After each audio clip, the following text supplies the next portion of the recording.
Morning, dear students. At the first meeting of our English class on Monday, 7th of September 2020. On this occasion, I would like to first convey an idiom that is often encountered in learning German, namely this one. English ist ein Muss, Deutsch ist ein Plus. This idiom corroborates our findings that the ability to speak English will always be needed in the professional world. But because many people are able to speak English, we should also master our plus point, namely German.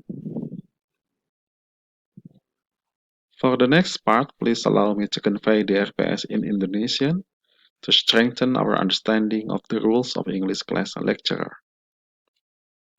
Saudara-saudara mahasiswa yang saya hormati, tujuan pembelajaran bahasa Inggris di masa sebelum pandemi itu akan dikaitkan dengan kemampuan kita dalam bahasa Jerman. Dengan kata lain, kemampuan dua bahasa ini didesain untuk saling menguatkan.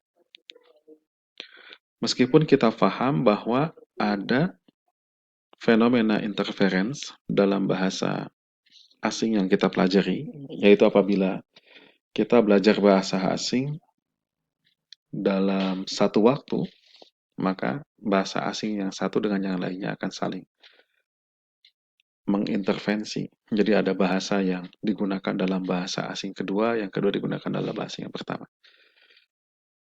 Oleh sebab itu kemudian, pembelajaran bahasa Jerman didesain untuk saling menguatkan agar kemudian nantinya ada hubungan simbiosis antara kemampuan bahasa Inggris dengan kemampuan bahasa Jerman. Adapun hasil desain kita adalah untuk meraih capaian pembelajaran mata kuliah sebagaimana disampaikan di sini, yaitu agar kemudian mempunyai kemampuan bahasa Inggris yang sportif untuk bahasa Jerman, kemudian mampu menggali informasi pengetahuan berbagai sumber, mengolahnya sebagai dasar untuk mengambil keputusan dan memecahkan masalah, mampu mengidentifikasi berbagai informasi atau pengetahuan, menjelaskan hubungan antar informasi, kemudian dijadikan asumsi ilmiah atau hipotesis dalam menarik sebuah kesimpulan yang dapat dipertanggungjawabkan. Kemudian juga untuk memiliki motivasi, dedikasi, dan komitmen. Ini tiga kata kuncinya.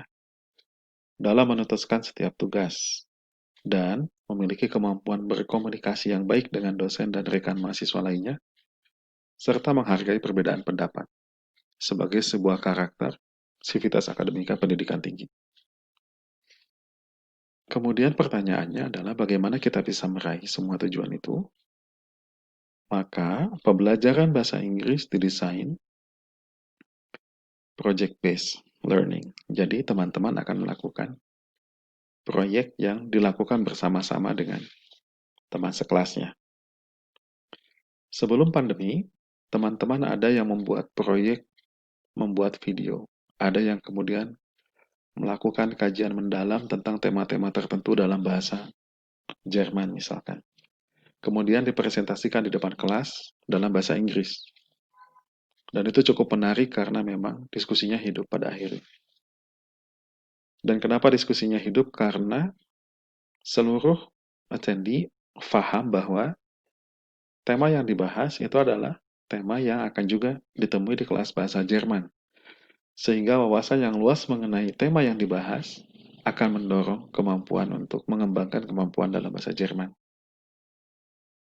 Dalam pandemi ini, secara teknis akan diterangkan pada pekan depan bagaimana kinerja kita dalam bahasa Inggris, tapi semuanya akan berbasis pada 4 tujuan yang tadi ingin dicapai. Nah, dulu setelah presentasi dalam bahasa Inggris, mahasiswa kemudian menyerahkan laporannya dalam bahasa Indonesia untuk memastikan bahwa mereka memahami apa yang mereka sampaikan. Ini salah satu contohnya, menyampaikan tentang bangunan populer yang ada di Eropa sebagai lingkungan di mana Jerman ada. Herz Europas. Jerman adalah hati Eropa karena ada di tengahnya. Maka kemudian mereka membuat makalah tentang bangunan-bangunan populer yang ada di sana. Mulai dari Eiffel, Anda lihat ini contohnya.